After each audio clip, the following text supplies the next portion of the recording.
বন্ধুরা, আপনারা হয়তো প্রায় ভেবে থাকেন সরকার যদি আনলিমিটেড টাকা ছাপাতো তাহলে এই দেশে কেউ গরিব থাকতো না, সবাই ধনী হয়ে যেত এবং কেউ না খেয়ে থাকতো না।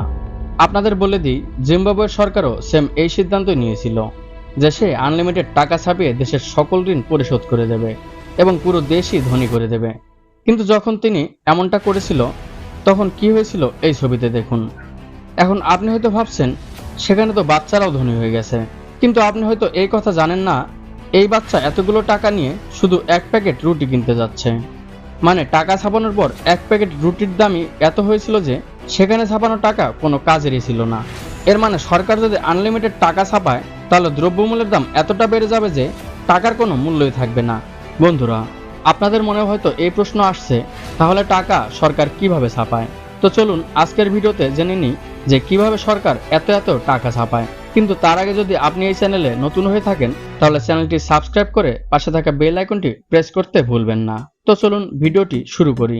তো বন্ধুরা, সবার আগে তো ফ্যাক্টরিতে বড় বড় কটনের বান্ডিল আসে, আর এই বড় বড় কটনের ব্লকসকে ভালোভাবে ম্যাশ করা হয়।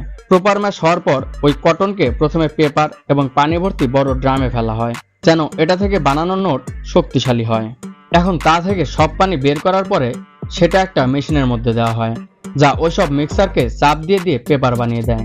বন্ধুরা, আপনারা তো দেখেছেনই বাংলাদেশের কারেন্সিতে বঙ্গবন্ধুর ওয়াটারমার্ক হয়ে থাকে, আর এই ওয়াটারমার্কই কারেন্সি বানানোর জন্য সবার আগে লাগানো হয়। এখন একদিকে ওয়াটারমার্ক পেপারে দেওয়া হয় আর অন্যদিকে ওই পেপারকে বড় বড় রোল বানানো হয়। ওই রোল থেকে কিছু পেপারের স্যাম্পল ইন্সপেকশন টিম নিয়ে যায় যেন তারা চেক করতে পারে কোনো ভুল হয়েছে কিনা। এখন ওই বড় মাদার রোলকে 3 ভাগে কাটিং করে নেওয়া হয় যেন তাদের সামনের প্রসেসগুলো সহজ হয়।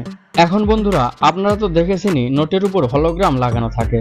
এই হলোগ্রামও ওয়াটারমার্কের পরে নোটের উপর লাগানো হয়ে থাকে। এরপরে পেপারের ভিজুয়াল ইন্সপেকশন হয়, যা কম্পিউটারের মাধ্যমে করা হয়ে থাকে। কোয়ালিটি ইন্সপেক্টর ভালোভাবে চেক করে নেয় যে ওয়াটারমার্ক এবং হলোগ্রাম ঠিক আছে কিনা। তারপরে সেই পেপারের রোল এই মেশিনে নিয়ে আসা হয়, যা কিনা ছোট টুকরাতে পেপারকে কেটে দেয়। এই প্রসেসের পর পেপার রোলকে প্রিন্টিং এরিয়াতে পাঠানো হয়। প্রিন্টিং এরিয়াতে যখন রোল পৌঁছানো হয় তখন ওয়ার্কার সেই পেপার প্রিন্টিং মেশিনে দিতে থাকে, আর প্রিন্টিং মেশিন একটা একটা করে পেপার সামনে পাঠায়। প্রিন্টিং সেকশনেও নোট 3 ভাবে প্রিন্ট হয়। প্রথমে পেপার অফসেট প্রিন্ট হয়ে বের হয়, যেমনটা এটা দেখেন। এই মেশিন 50 ইউরোর নোট ছাপাচ্ছে, আর এটাতে রেড এবং গ্রিন কালার ইউজ হয়।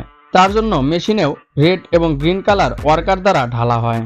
এরপরে কোয়ালিটি ইন্সপেক্টর এটা চেক করে যে কারেন্সিতে দেওয়া কালার বেশি ডার্ক অথবা বেশি লাইট হয়েছে কিনা। আর এই প্রসেসের পরে নোট যায় সিল্ক স্ক্রিন প্রিন্টিং এ, যেমনটা এই নোটে 1000 লেখা আছে, যা এক অ্যাঙ্গেলে এক রং এবং অন্য অ্যাঙ্গেলে আরেক রং দেখা যায়। তো এই প্রিন্টিং সিল্ক স্ক্রিন প্রিন্টিং এ করা হয়। এখন ফাইনালি লাস্ট প্রিন্টিং হলো ইন্টাজিলিও প্রিন্টিং। এই প্রিন্টিং এ নোটের উপর টেক্সট প্রিন্ট করা হয়, যার জন্য আপনি নোটের উপর হাত লাগালে বুঝতে পারেন কিছু লেখা হয়েছে। এখন প্রিন্টিং এর পর নোটগুলো কাটিং মেশিনে পাঠানো হয়, যেখানে নোটগুলো প্রপার সাইজে কাটা হয়। তারপর সেই নোট প্যাকিং করে বড় বড় কন্টেনারের মাধ্যমে ব্যাংকে পাঠানো হয়। কোনো নোট যদি খারাপ হয়ে যায় তাহলে সেটা ফেরত পাঠানো হয় এবং আবারও সেই সমপরিমাণ টাকা ছাপানো হয়। আশা করছি এই ভিডিওটিও আপনারা লাইক এবং শেয়ার করবেন। আপনাদের ভালোবাসায় ভরা কমেন্টস এবং লাইকসের জন্য অনেক ধন্যবাদ। দেখা হচ্ছে পরবর্তী ভিডিওতে।